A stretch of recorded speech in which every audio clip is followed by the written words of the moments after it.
ये कहानी नवंबर 2020 की है।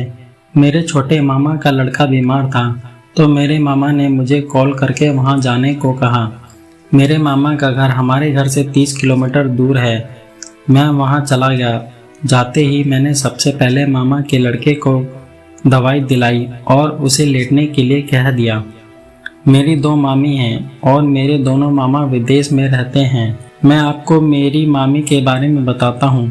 वे दिखने में बहुत सुंदर हैं। घर पर मैं, मामी और उनका बेटा व बेटी ही थे। सब सामान्य चल रहा था। हमने रात में जल्दी खाना खा लिया था। आपको तो पता ही है कि गांव में सब जल्दी खाना आदि खाकर सो जाते हैं और सुबह जल्दी ही उठ जाते हैं। मैं खाना खाकर टीवी देख रहा था। तब तक मामा के दोनों बच्चे सो गए थे। कुछ देर बाद मामी ने मुझे सोने के लिए कहा। हम सब जमीन पर बिस्तर लगाकर सो रहे थे। उस रात मैं उनके पास सो गया। एक कोने में मैं था और मेरे पास उनका लड़का, फिर मामी और उनकी लड़की। हम सब सो गए। करीब 1:30 बजे उनके लड़के ने मुझे नींद में लात मारी, जिससे मेरी नींद खुल गई। मैं फिर से लेट गया, लेकिन जब उनके बेटे ने मुझे फिर से लात मारी तो मैंने मामी को उठाया और लात मारने वाली बात कही।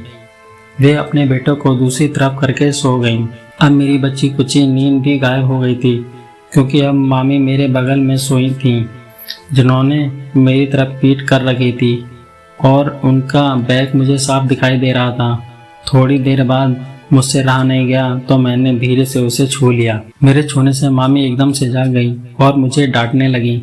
मैं उन्हें देखने लगा। मामी भी मुझे देख रही थी। हमारी आंखें मिल रही थीं। फिर अचानक से मैंने उन्हें हक कर लिया। उस समय मुझे कुछ नहीं समझ आ रहा था। तब मामी ने मुझे जोर से धक्का दिया और मुझसे दूर हो गई। फिर अंत में मामी ने कहा, मैं तुम्हारे मम्मी डैडी को बता दूंगी। यह सुनकर अब मेरी फट गई और मैं मामी से माफ़ी मांगने लगा कि मुझे माफ़ कर दो। फिर मैं मामी से कुछ नहीं बोला और मैं कमरे से बाहर आ गया। उस रात मैं बाहर ही सोया और मुझे डर लग रहा था कि कहीं सुबह सबको बता ना दे। जब सुबह हुई तो मैं काफ़ी लेट उठा। तब तक मेरी नानी भी वहाँ आ चुकी थी। मेरी नानी मेरे बड़े मामा के घर रहती हैं। मुझे डर लग रहा था कि कहीं मेरी मामी ने मेरी नानी को सब कुछ बता तो नहीं दिया, लेकिन जब मेरी नानी से बात हुई तो मुझे लगा उन्होंने ऐसा कुछ नहीं बताया। तब मामी घर की सफाई कर रही थी।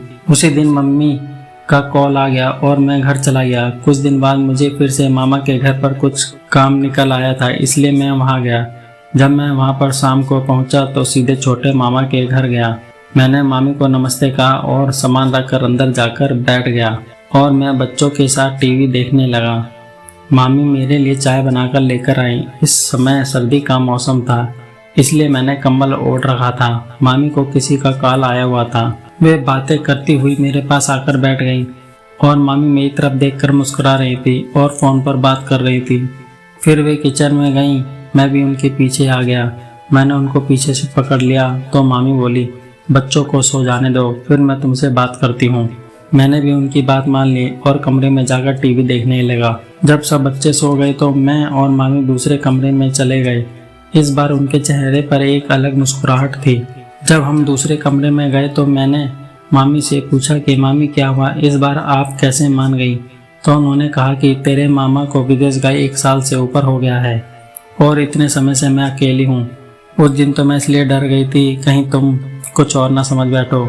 इसके बाद मेरे और मामी के बीच फुटबॉल मैच प्रारंभ हुआ। पहले हाफ में मैंने कुल 3 गोल मारे और दूसरे हाफ में 6 गोल मारे। मेरे इस मैच के बाद मामी ने मुझे इनाम भी दिया। फिर वो सब के बाद हम लेट गए। उस दिन के बाद हम मिलते रहते थे। दोस्तों, अगर आपको हमारी कहानी अच्छी लगी हो तो लाइक करें और चैनल को सब्सक्राइब जरूर करें। धन्यवाद।